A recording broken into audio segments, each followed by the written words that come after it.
Good afternoon, ladies and gentlemen. This is a special edition of a program here at flinttalkradio.com. We're very happy to have in the studio two very fine gentlemen who are coming in to talk to us about some things along the lines of economics. I'm George Moss, the host of the program that comes on Monday from 2 o'clock to 3, the program called What's Going On.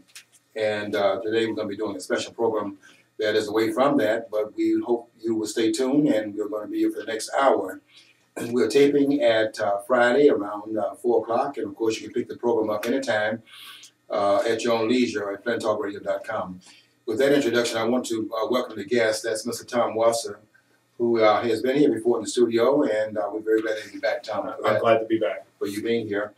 And a newcomer, I don't think you've been in the studio before. No, I haven't. And this is Mr. Jess Atwell, and he is an international business person, and he's here to enlighten us about some things along the lines of economics. He is a person that has had in the past some involvement with what occurred in Argentina, and hopefully we get into some of the things that are pretty much consistent with what we're seeing right now, because he was there at the beginning of that trauma and in the middle of it and then in the aftermath of it, and he's going to be talking about how that may be of some merit to those of us here about how that plays out here in the United States. So welcome, gentlemen, to both of you, and hope you'll have a lively conversation. Thank you.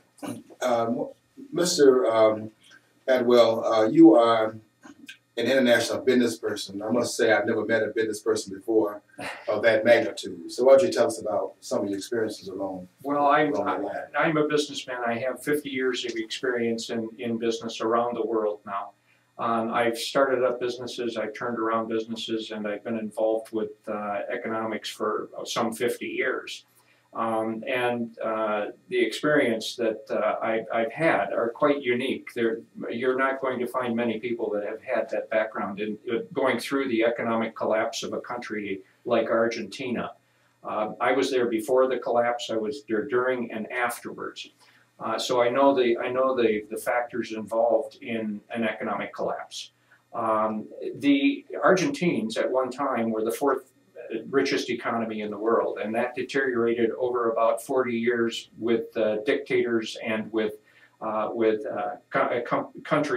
governments that ran them into the ground. After the dictators, the last one was Juan Perón, and Evita, if you'll remember the movie Evita, that was his wife, and he actually stole most of the gold that was in Argentina and then sent it to Europe, and it still has not been located. It's still somewhere in Europe. But at any rate, after he had been in power for a while, the military determined that this was not the way they wanted to go, and they took control of the government, and it established a junta, which was even more terrible than Juan Perón had been. They were vicious. The junta being what now? The junta being? The junta being the military. Junta means together. Okay. And basically the military started that, saying that we're going to bring this country back together. We're going to go the right direction. We're going to find that money that Juan Perón has stolen, and we're going to give it back to the country. Well, the military turned out to be even more vicious than Juan Perón had been. And so after about 10 years, the people rebelled, and they started a new government. It was a, quote, a Republican democracy fashioned after the United States. They actually used the Constitution of the United States and the division of powers, the executive, the congressional, and the judicial division of powers as the basis of moving forward. The government experienced high inflation rates, about 2,000% per year at one point. And in order to resolve that, the government decided that they would link their peso to the United States dollar, and it eliminated the 2,000% inflationary rate because they were linked directly to the dollar. Well, they also linked their government policies directly to the policies put forth by the United States to try and emulate the success of the United States. And they put in programs, social programs, that gave the population those kinds of things that they felt the United States was giving their people. And they gave them such things as free education from kindergarten through medical school. so that there are more doctors per capita than any place else on the face of the earth in Argentina. You can get a doctor in the middle of the night in 10 minutes if you call. Now, let me stop you there. You're saying that the degree is not earned, or what are you saying about it? No, the degree was earned. They went to school and they earned the degree, but they've overpopulated The market. the market. Mhm. And so the doctors down there, they're much, to give you an example of how they're treated, the government requires that companies have doctors on their staff as part of their company. I had a company down there that I was running, I was CEO of, and the doctor that we had came in 2 days a week, and he treated the people that were in the company. And the other 5 days a week, he worked at the local racetrack as a ticket taker because there were so many doctors around that he just didn't have any more business. So, in essence, the program that they had of free education was good in the sense that it educated people much better than they had ever been before. But there was something else associated with it that wasn't taken into account, and that is the bill for it. In order to make this happen, the country had to find the funds to be able to support this education series. Our system froze up, but we do the hard record, so you just want to continue? Oh, yes. Okay. Yeah. So at that Is point, this socialism? Are you talking about running out of somebody else's money, or?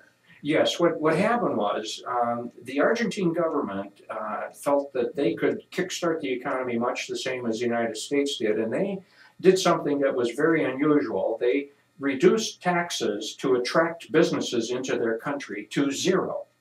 And yes, many companies did go down there. Ford, Mercedes-Benz, General Motors, John Deere, all of those companies went down there because there were no taxes. So they came down and they started producing, and they generated jobs, and so the economy was doing well. But then the government had to pay the bill for the social programs that had been put into place. So they went back to those companies and taxed them. And they taxed them at a fairly high rate. Well, the companies at that point said, well, we're going to have to reduce operations, so we'll cut back a little bit and we'll lay off those people. Well, the government said, well, we'll take those people and put them on unemployment and we'll give them jobs, and so they'll have a place to go. Well, they had to pay for that. Where did they go to get that money? They borrowed that money from the IMF and bondholders around the world, paid them to give them the money to pay these bills, but they would pay in turn interest on that. Well, after a period of time, the bills became higher and higher and higher for these programs, and the ability to pay for those programs was not good. So what did they do? They increased taxes again. They increased taxes on the companies. Well, the companies started shutting down again, and in fact, leaving. And when they started leaving, well, then there was no income coming in, and the government decided, well, we'll borrow money from the last resort is the IMF, and they borrowed money from the IMF to continue operations, and they did continue for another 2 or 3 years on that money. But then the bill came due from the IMF, and the IMF said, we want to be paid. And the government said, well, why don't we increase the amount of interest that we pay on money, and we'll go back to the bondholders and borrow more money. They actually increased the interest rates on their bonds to 50%. And so people were buying their bonds, but at some point the bill came due again. They had to pay the interest on that, and they didn't have the money to pay that interest, and the IMF was demanding their money. It collapsed. Okay, Tom, let me bring you into the discussion here. Any parallels that you see so far in that and what's happening here? Well, a lot. One of the things that I heard Jess told me in the past was the fact that in order to if they were going to lay off somebody from a factory, they had to pay them up front 2 years. 2 years of their unemployment up front. You couldn't lay people off because you had to pay them 2 years payment of their wages. So these mandates put a lot of stress on these companies. Now look at what we're doing right now with the unemployment, and have been doing with the unemployment in the United States. We're extending that unemployment. Now we're not paying it up front, but we're extending that time period that further burdens industry and jobs. Yes, and in essence, the bill will come due. It is coming due now. The thing that occurred was they increased taxes, they increased borrowing, they increased interest rates, they increased social programs because people were out of work. They had to actually put them to work or give them money to be able to buy food and continue paying their bills. So the whole thing came to a conclusion in 2002. I actually had a meeting with the president of Argentina, President de la Rua, and the Minister of the Economy, Domingo Cavallo, and I brought in the Secretary of Commerce and the Secretary of Treasury from the United States and asked the United States to help. I told them that this could not continue, that there would be a collapse, and that they needed help. The United States Treasurer and Secretary of Commerce said, no, we're not interested. We have other things that we're involved in. We don't want to do anything to help, so you're done. At that point, Argentina collapsed. When the collapse occurred, the IMF was left money owing. They owed the money to the IMF. That is still owing. They have not paid anything on it, and there will be no further loans to Argentina until there is some payment on it. Mm-hmm. The Argentines disavowed the bondholders and collapsed that. They won't pay the bondholders. So all of that internal to the country. But no, worldwide. Worldwide. And I don't know if you just know, just 2 days ago, a private people that held Argentina's debt seized a military warship of Argentina, and they seized it in a port as a method of collecting the debt. Yes. That just happened 2 days ago. Well, if you repudiate your bond holders' loans, then what is the consequence of that? You think that you would not default because of the consequences of it. When the collapse occurs, there are several things that happen that nobody is aware of will happen here. For instance, the banks shut down. All of the checkings and savings accounts and pensions of all of the people in the country are confiscated, and they're left with an IOU which says we'll pay you back later. We don't know when, but someday maybe we'll pay you back. That means that the country shuts down. So what happens at that point is the economy goes underground. There is still money. People have money in their pocket. They have money that they put in jars and those kinds of things. But the entire economy goes cash. Unless you have cash, you don't survive. So the government, in essence, is isolated. They have no income. They have nothing. And the economy is only continuing in the dark. So the government at that point has two choices: restart the economy and refurbish the government, or make another junta. Well, what do you mean by restarting the economy? I mean, the economy is the country. So how do you restart the economy? You have to start somewhere, and the place to start is renegotiating the loans that you've disavowed. Okay. You can renegotiate them at that point. There is no value to them. So if you for instance, negotiate that, well, wait a minute, we will pay you something. It may take us some time, but we'll pay you something. Mm-hmm. You can reestablish yourself as an entity, but you have to have an income to be able to pay that. So that's where the reestablishment occurs. So you have a very rich country that's gone basically to nothing. Nothing. But yeah. What's interesting about this is the people still hold the government to high regard. Yes. Really? Yeah. Based upon what? I mean, if they're doing the kind of things you're saying, I don't understand on what basis can a government have any legitimacy. Well, you have to remember, everything was free. Okay. So we like free. The basic thing is for the citizens to say, well, the government's still there. I can still get something for free, so let's try to get them back together. So they try to reinitiate the same thing that was happening before. They try to reinvigorate it again. It can't happen, but that's what they do. And think about right now, we have inflation here in the United States. We have unemployment high. In cities like Flint, it's up to 50% within the city. Yet our own citizens still hold our government to high regard, even though our government is responsible for where we're at right now. Well, I was astounded by the outcome of the election. I did not support the president for re-election. I think his policies the first 4 years have been disastrous, and I was stunned by the outcome of the election, even with some of the things we're hearing about how the election played out and things of that sort. I thought it would be an overwhelming victory for Romney. We had the experience and things of that sort. But I mean, I'm trying to figure out why would people be support. Well, you said free is Free. part of Santa Claus kind of. Yes. Right. Yeah, it's something for nothing. And at this point, they're just barely surviving. So if they get anything at all, it's better than nothing. Mm. So they will continue to hold on to that hope. You saw Argentina go through those transitional periods, and it came to this end. Where are we here in the United States on that pendulum? You're talking about.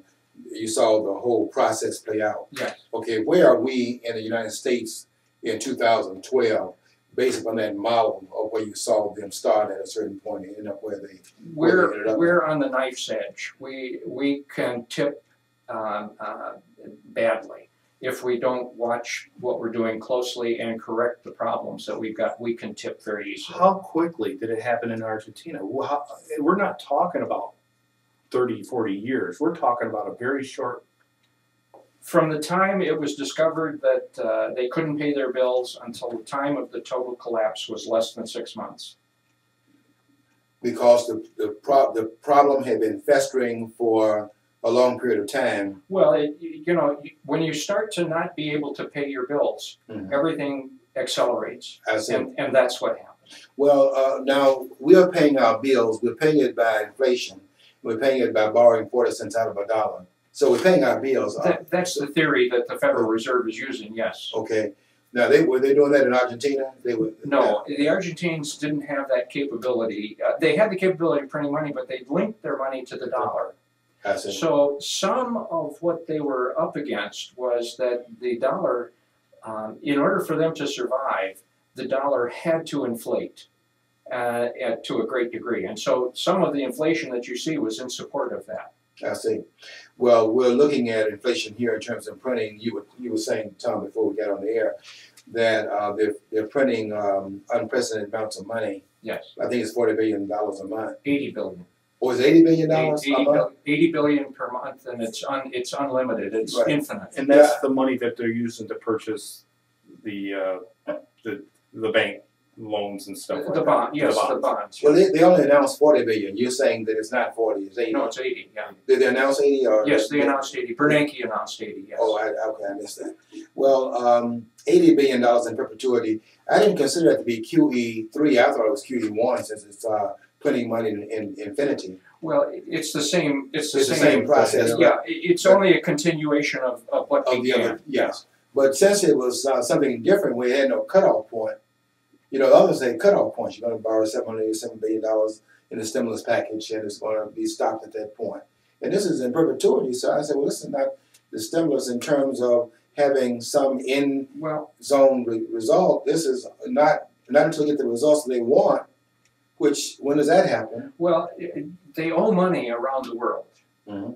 How is it that they can obfuscate or eliminate that problem?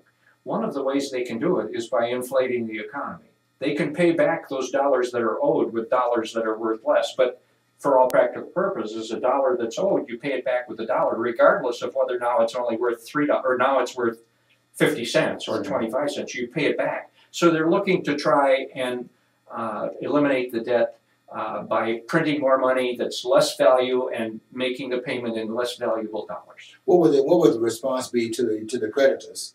We loan these dollars at this value, and inflation is taking that value away, and now this value is the value of the dollar. What's the likelihood of what kind of response are we talking about? Well, you have a couple of different responses that could be presented.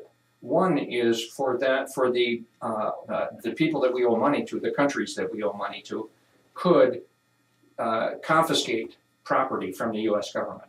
The military property, the parkland, the government agencies, whatever the agencies own, military vehicles, whatever.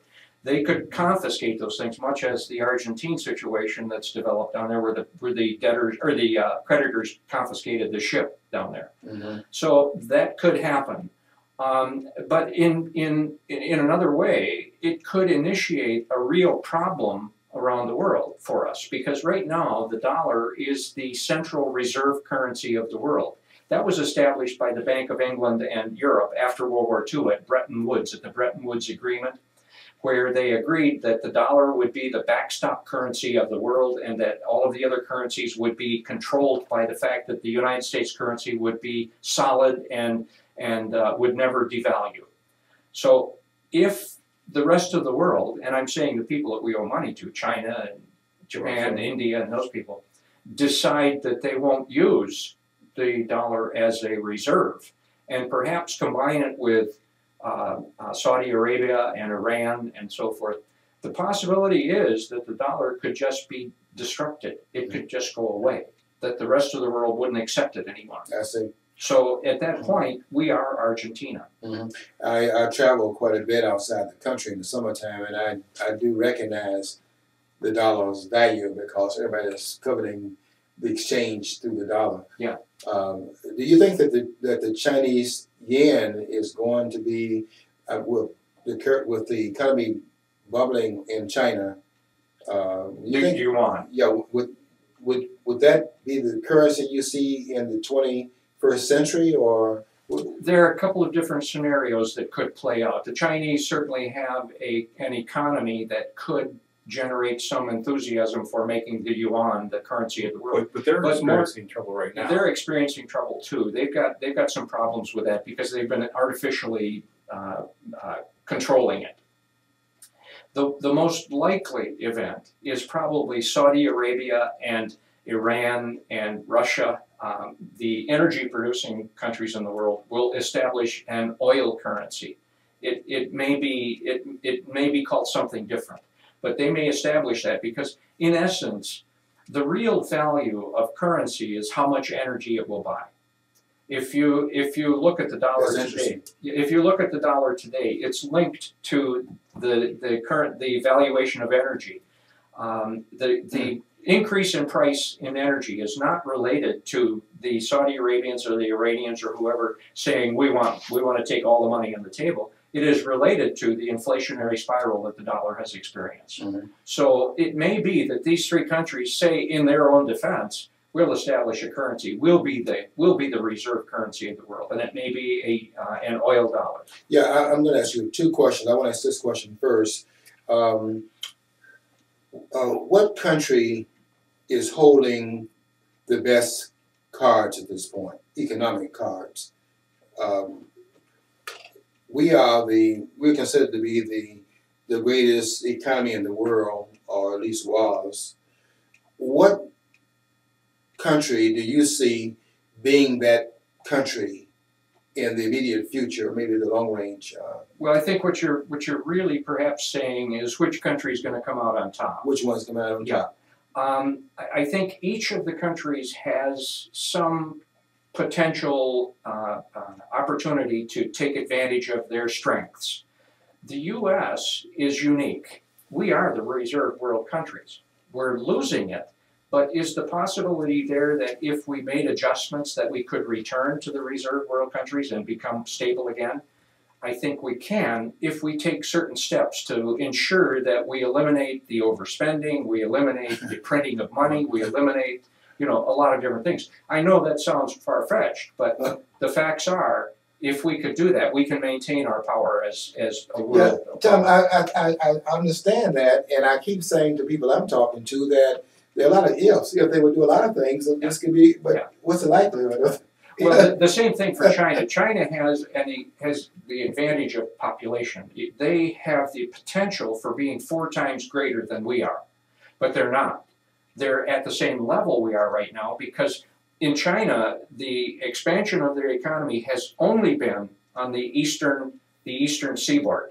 It has not been internal. The other portion of the China that is there that is not talked about is the agrarian society, which is 85% of the society. They are not sharing in that wealth that's being created. And you're saying they could be 4 times the economic engine than we are because they have 4 times the population? Yes, they could be, but they have not gotten there. Yeah. They're still struggling with it. And they've tried to attempt that by allowing their economy to grow at hyperspeed, 10%, 20%, 30% per year. In order to do that, they have to really take advantage of everybody else in the world. And that's why they've held their yuan at an artificial level, because they maintain their competitive. Everybody comes to China because China is, quote, cheap. Why is it the cheapest? They've got all of this money coming in on the East Coast, but yet they still want to control things. So they're controlling that yuan artificially to keep it low, so that everybody keeps buying everything from them. And one of the other things is when you talk about energy and the value in energy, we have a government right now restricting the ability for us to drill permits in the area, restricting our ability to obtain energy and some wealth. And yet we're taking our federal dollars, our tax dollars, and giving it to other countries to invest in offshore drilling, such as Brazil and down there, doing the same things that our government is preventing us from doing. Yeah, I need someone to explain that to me. I know that's happening, but what's the explanation for it? Well, obviously, the attempt is to take America down. The attempt to take America down? Yes. Yeah. In Washington? Yes. Yeah. Okay, now they are in Washington. This is their government they're over. They're not over the government of Argentina or China. No, it's American. So why, okay, what is the motive behind, you're saying that they are the ones that are orchestrating this takedown. I mean, they're in this country. So why would they want to bring a takedown of a country that well, in order to analyze that, I think you have to go back almost 100 years and ask yourself about the Federal Reserve System. Okay. How was the Federal Reserve System established? Why was it established? And what criteria has it adhered to since that time? Well, let me stop you there now, because I think that we're talking about two things. In that essence, I think that the purpose of it and what it's played out to be is is a different narrative in terms of what began to happen once it was established. I think it was set up in 1913 because there were these spirals, and they were trying to control these economic fluctuations. Not really true. So? No, okay. If you look at the 1800s, well, initially there was a Federal Reserve set up and then taken down, right? And then yes, actually, the forefathers, our constitutional signers, all understood this issue of central bank. And indeed, there was a huge dichotomy amongst the signers of the Constitution regarding the establishment of the central bank.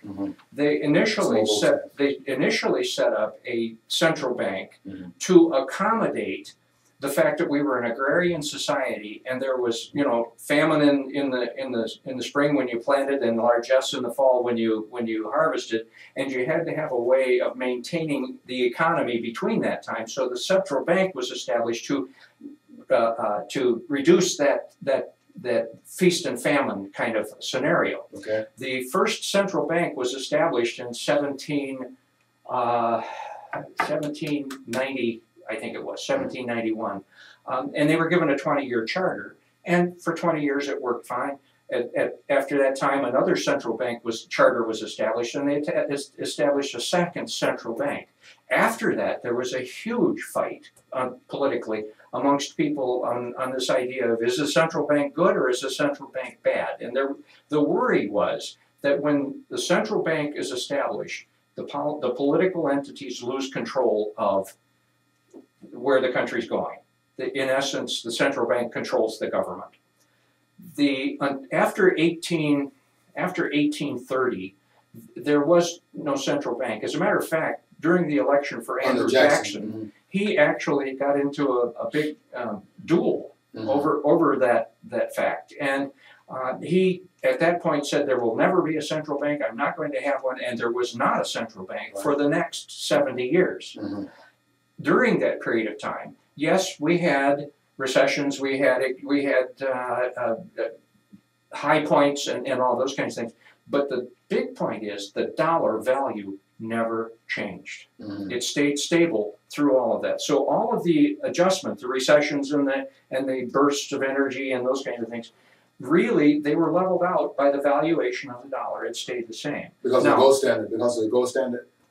It was on the gold standard. Yes, you had to back the dollar with gold, and indeed that was the way it was. You could actually, the dollar was an exchange for gold at that point in time. So. Just under one on the next one. Yeah, in the early 1900s, Marx presented his Communist Manifesto, and it affected the world dramatically. Because if you look at it, at that point in history, there were a lot of robber barons and hugely rich people and all of those kind of things. So Marx's manifesto primarily dealt with that that differential. Why should anybody be that rich when the rest of us aren't? So the intention of the people that got involved with the Marxist Manifesto, that were rich people, believe it or not, the Rothschilds and the all of those people, the Chase, the Morgans, those people, they were the ones that met to form the Federal Reserve in Georgia one midnight. Now, they met there at the behest of the Bank of England, to establish a central bank. Now, why would they want to establish a central bank utilizing the Communist Manifesto to drive their philosophy forward? Because what it did was it established a federal central bank, and it began to control the population. And it has continued to do that over the years. So you see the very inception of the central bank in 1913 is not benign. There was you're saying conspiratorial. Yes, absolutely. I mean, even the way they formed it. Yes, it was formed that way. It was formed that way. Yeah. With that intent in mind. Yeah. And ever since that time, during the 1930s, the Depression of the 1930s, which by the way was fostered by the central bank, during the 1920s, wages were high. The wages during 1921-22 were $125 a week average for the average person. And that was huge. And then the Federal Reserve assisted that by making those companies that were growing grow faster. They put money into place to make that grow faster. They put pieces into place to have the government do things that made the economy grow faster. And finally, it got to the point that it couldn't continue because they had in effect a policy which said you can borrow money without any collateral. And in borrowing money without any collateral, the end result is those loans can be called. If you miss a payment or you're late on a payment, those loans can be called. That's what happened during the Depression. The loans were called on the stock market, and as a result of the loans being called in the stock market collapsed overnight. So it was a Federal Reserve policy that assisted that whole thing. During the FDR administration, they began to put into place those things that allowed the government to control the population. They put into place welfare. They put into place education. They put into place things that they controlled. That worked fairly well. World War II started, and the economy got started again in 1945 because it had been left fallow for about 15 years. The economy really was fallow. So there started to be a tremendous growth after 1945, and it continued through 1954, and another recession occurred, and we went into some other things. But in the 1960s, the political parties found out that they could put their hand into this Federal Reserve cookie jar and support other government agencies that would in essence allow them to control the populations to the point where they would always be voted in power. Since that time, we've had agency after agency after agency that's been put into place, and program after program, war on poverty, war on drugs, all of those things that have been put into place. Have any of them been successful? Well, the reason why I had the view that the Federal Reserve was benign at the very beginning is because Milton Friedman and Thomas Sowell, conservative think tank figures, thought that Andrew Mellon, who was the first Federal Reserve chairperson, was the Cadillac of that whole group that have been part of that Federal Reserve, and they felt that he was in fact there to do things in a very benign way. He was a very rich man that got even richer. Got even richer. Yeah. So you don't see him as a benign figure. No. I see. Okay, well that answers that question. What do you think about this point? Let's stay on the Federal Reserve for a minute, because I'm learning something from another standpoint. I'm very glad to have this conversation. I want to ask you this question about the Federal Reserve. What do you think about this idea that Congress can in fact set up the Federal Reserve? It can in fact recommend appointees, to which, I mean, the President has appointees approved by the Senate, and then all of a sudden they lose control of them. I just don't understand how that can happen. Well, in the first place, they don't have control. None. They don't have control. No, there's no control over them. They nominate him. They put him up for the role. But how do they do that? They're told who to do that for, who to do that with. It doesn't come as a instantaneous out of the air or out of the blue kind of idea. They're told. And that person that's in the Federal Reserve, the Bank of England, the Bank of France, the Bank of Germany, the Bank of Italy, all own the Federal Reserve. Chase, Morgan, Lehman, all of those own the Federal Reserve. They do what they want to do. Well, what would be how would that happen in terms of the sovereignty of the nation? They don't have an army. They don't have the military apparatus. They have the money. They don't need to. They have the money.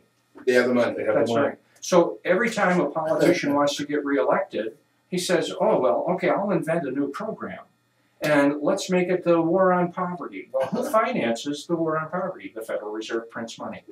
So the people of America end up paying interest on that money that the Federal Reserve prints, and then they end up paying interest on what the agency's doing, and they still owe the principal. So it's a circular kind of logic that only the Federal Reserve wins. Well, so what is your view of Ron Paul, who was saying that he wanted to do an audit on the Fed? Absolutely. There is no clarity of what's going on at the Fed. Let me tell you, there are approximately $792 trillion that the Fed has had in motion that have never been accounted for. They have no idea. They don't. In fact, they say they lost it. They lost it, yeah. Well, are we looking at the courage of politicians, though? I mean, you're saying that they have all this power, but is it really because we have these milquetoast, weak-kneed, willow tree type politicians? No, it's because they're on the tape. They have their hand in the cookie jar. They are making money out of this. If you look at the biggest contributors, to the political parties, it is the Federal Reserve banks. Well, now that raises another question. Then I would like to see. They talk about separation of church and state, and they imported that into the First Amendment, which that's not even there, but they imported it in '47. They made up this mirage in the Everett versus Board case, and then England versus Vitale in '62. They began to extend this idea that there was a separation. What I like to see is a separation between the state and the economy. You mean the federal government and the economy? I want to get the federal government's hands off of the economy. And the reason that the federal government got involved was the Keynesian economic theory that was put forth. And the Keynesian economic theory says that the government has control of the economy if they wish to do it in certain ways. Mm-hmm. And so since that time, the government's been functioning by that Keynesian philosophy. Mm-hmm. In fact, would that start with Roosevelt? Would you say, Frank? Yes. Mm-hmm. Yes. Oh, okay. The Keynesian philosophy he was following exactly. Mm-hmm. So the government is put themselves into a place where yes, they do control the government. They control the people. Can we solve the problem without the government getting its hands off the economy? Yes, we can. We can. Yes, the economy will rebound if you leave it alone. No, yes, but but I'm saying that I know it will recover. I know the market will correct itself. It will expand if the government will leave it alone.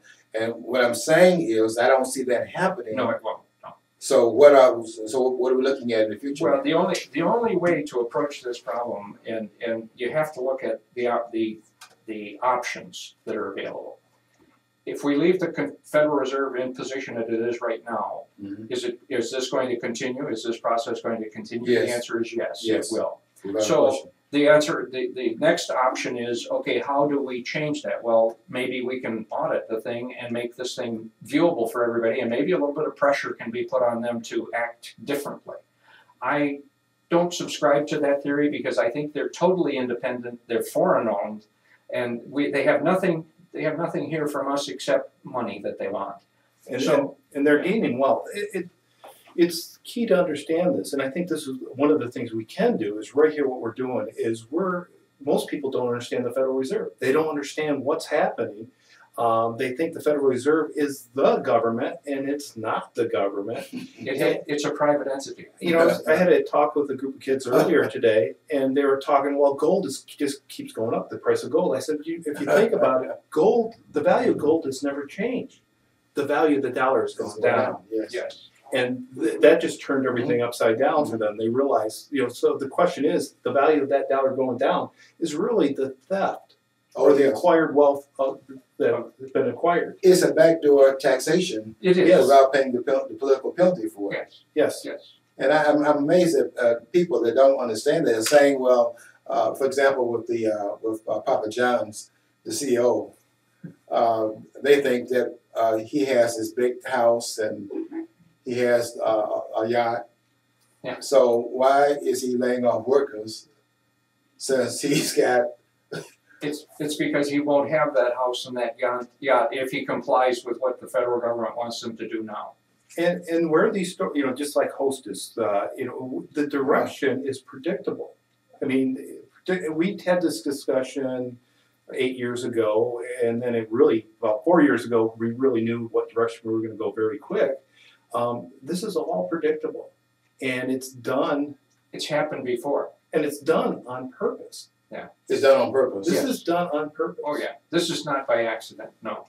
Would Romney have changed the course of things if he had been elected, or would it be business as usual? No, he would have slowed things down. He would slow things down. Yeah, that's all that would have happened, because in order to in order to change things, you have to get rid of those agencies that are costing us the money. I understand that. And he won't do that. He can't. He couldn't do that. He would slow things down. So you're saying then there is some choice in the process. I mean, he's going to slow things down. Then there's some. You can make it slower. You can make it slower. Yeah. But you have two. Romney is in the political realm of everything. Yeah. He and the Republican Party's right over there too, doing the same thing. But there is a little bit of difference between Romney and Obama. Obama has a destructive mentality with his anti-colonial views. You picked it up. and also, who knew? Yeah. And also, let me answer your question in another way. If we were to have somebody in the government and they wanted to accelerate the economy, how would it work?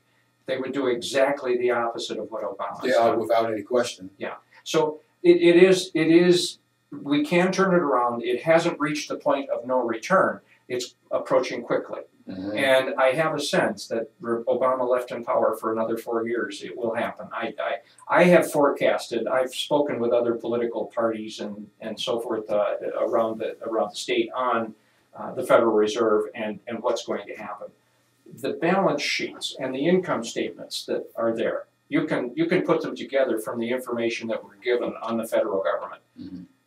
As a businessman, I can tell you that if I had a business with these balance sheets, I would have about 18 months before things collapse.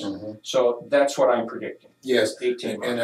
And you said that it will happen if Obama stays on his course. I think it's inevitable, because I don't think this president. I'm with Tom on his statement about the ideology that's driving this president. I think he's not one of those persons that is subject to the kind of transitioning that you saw in 1994 under Clinton. I don't think his president's capable of doing that. Clinton became so ideologically rigid. And not only do you have this anti-colonial ideology, you have this Marxist ideology. Yes. Those two are very destructive forces. What is it about these guys, though, that they can't see that socialism has never worked? I mean, it seems to me that you would be able to disaggregate. There's not the failure of Stalin and some of the other leaders. That it's not the leadership that is driving that narrative that socialism has never worked. It's the fact that there's faultiness in the conceptualization of socialization. In essence, you have to look at communism that has failed. In essence, it really hasn't failed. The hierarchy that was in communist Russia and China is still in power. They're still rich. They're the elite. It's good for the elite. Obama is part of the elite. Well, any elite is going to do well on the Indian system because they have the military. Well, not just that, but they have the financial control. That's what I'm saying. Socialism and communism is great for the elite, the statists, the ones in control. Yes. At the expense of the people. Yeah. Yes, no question. Yet the people think that this government's doing something great for them. That's why in Argentina they're still buying into it. Even though they failed, businesses have left, they're still buying into the ideology. Yeah, they didn't blame it on socialism. They blamed it on capitalism. Capitalism. Well, how do they get away with that though? Because I hear them talking about crony capitalism. You know, and I just don't buy into that crony capitalism when the government is coming in and capitalism is the government leave us alone, and they're talking about the cronies coming in here and taking over. In essence, what you've come upon is the creation of the mafia. The mafia is not what you would call an altruistic organization, and consequently, but they have gotten themselves into a position, and they have solidified themselves very well, and they do make money, and they do it by making people that they want rich. Those people that they make rich have two choices. They can either continue to make themselves rich and grow, or they can be killed. The same thing happens with crony capitalism. You can join in and you can become rich and grow, or if you want to throw this thing around, you can be killed. I don't call it crony capitalism, but I understand the concept. Well, and here again, when we talk about people buying into this, and they do buy into this wholeheartedly, you got to realize that the progressives control the news media, they control our education system. Yeah. I did a little segment on the Progressives Library Guild, and which I had no idea existed. And what it is about the people that go through school to get their degree in library science. They belong to this Progressive Library Guild, which is really the Communist Library Guild, as far as I've seen. And they realize that they can control and develop a citizen by the books they put on the shelves in the library. They can control society by what they. So they're controlling the mindset. This is why. Oh, yes. Well, you do it in two ways in the education system. Yeah, you control the things they're reading, but you also dumb down their ability to ascertain what they're reading. So there's two ways to affect that. Yes, so we have give right the same test, make sure they're learning the same thing in the classroom, taught them the same days in these special disciplines. That's right. We have a whole society that believes in this ideology, and when you go try to tell, I think it was Mark Twain said it's easier to tell a lie to somebody than tell somebody that they were lied to. It's one of these things where people buy into it. When you go, hey, listen, you're being swindled, you're being taken, your wealth is being stolen, they don't buy into it because they think the government is the savior. Yeah. Well, nothing is free. Let me go back a little bit to something I wanted to ask earlier about China. One of the things both candidates said in the recent campaign was the currency manipulation of China.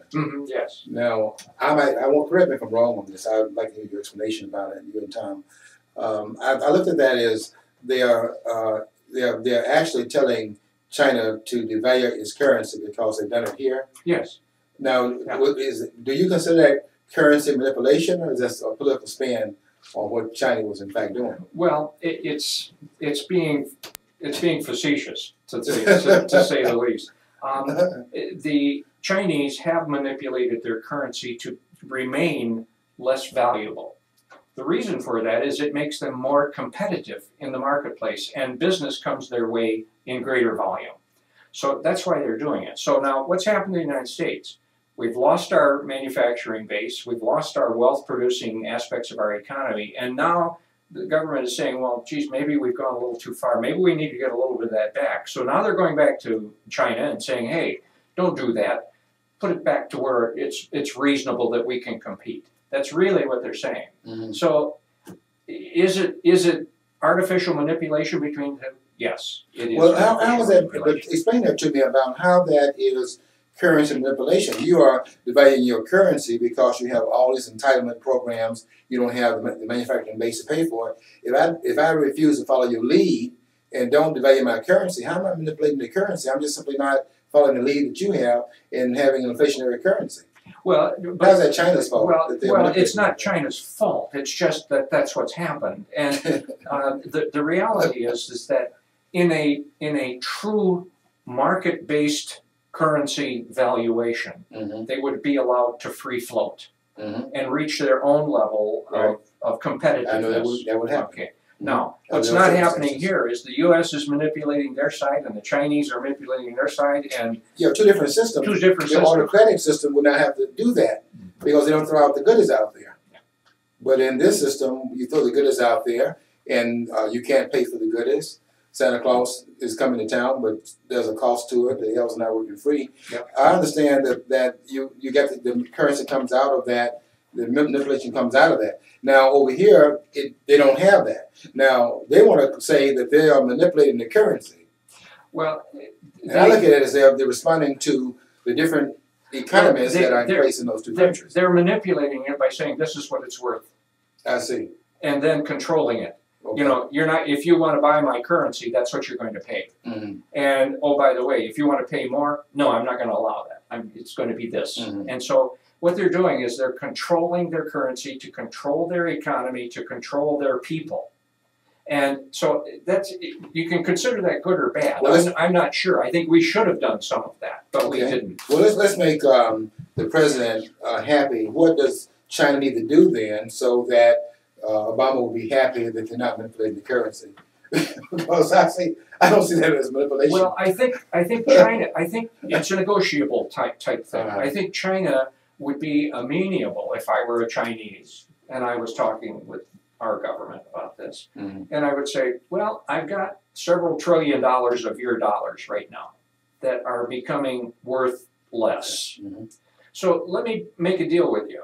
If you will increase your economy and increase the value of your dollar, I will increase the valuation of my yuan. Now, what will that do? That means that both of them go up in simultaneous levels, Mhm. hopefully. So, in essence, the competitive situation does not change. The U.S. is still left in a position that they're really never going to be competitive under that auspices. Mhm. So, I'm not sure if I was in the U.S. side that I would say that's great, let's do it that way, or would I say to them, well, you know, the Saudi Arabians, the Iranians, and the Russians are getting together to establish an oil currency.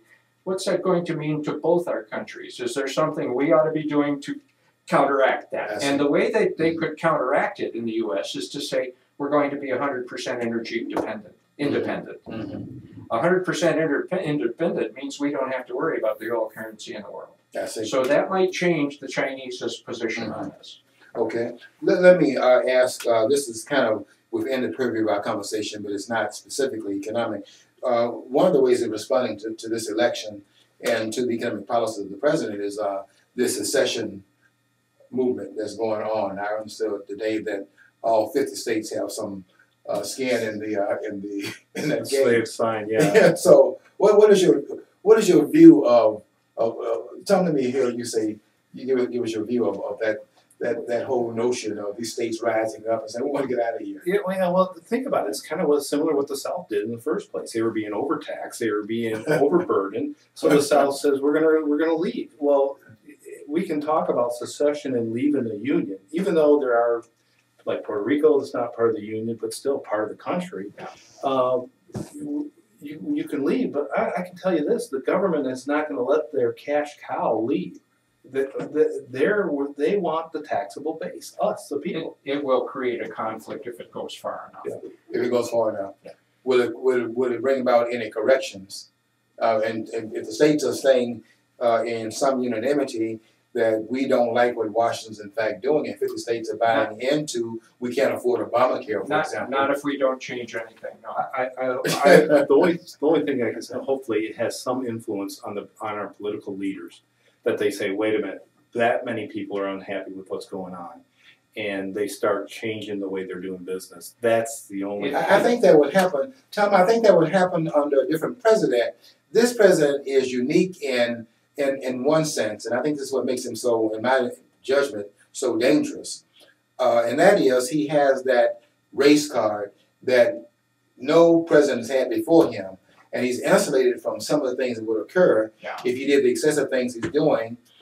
Otherwise, he would not be able to get away with it, and this president knows that. Well, the political parties have built a repertoire of tools that they use to manipulate the people, and the race card is one of them. It's one of the major cards.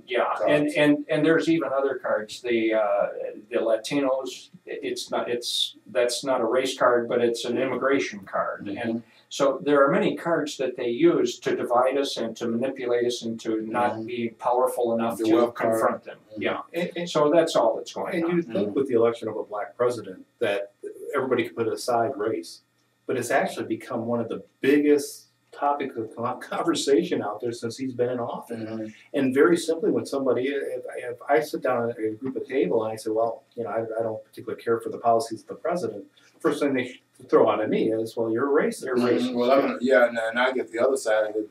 You know, look, do you have a mirror? Yeah. You know, it's funny to me because I taught Black history. I had the longest running Black history program in the country. And some of my former students are saying, Mr. Mons, you said when you were in classroom X, Y, and Z, now you're saying this. And I write back and say, did I tell you to vote for somebody by the amount of melanin in their skin? What lecture was that? But yeah, I do see the things you're talking about. So where are we going then? We are now in 2012. We had an election. There's been an endorsement wherever it occurred of some policies that's in place, and the president saying here's a mandate. He had 3 million votes, more so than Romney. So there's a mandate all of a sudden. Here's a mandate to go after the rich and continue to try to take their money. So where is this heading then, based upon your model that you talked about at the beginning of the program with Argentina? Well, I know that this problem, if left unattended, will grow. And I'm talking the economic problem. Mm-hmm. And it will get to a point that they can't pay their bills. Now, that's not going to happen with the Federal Reserve printing money. They can always print more money and the bills can be paid, but with less valuable money at that point. When does that value reach, or that devaluation reach a point that people say, wait a minute, buying a loaf of bread with a barrel full of money is not really worthwhile. We're Zimbabwe all of a sudden. We're Zimbabwe, yes. And so that probably is not going to occur for a while. But here's what's going on. QE1, QE2, QE3. What happened?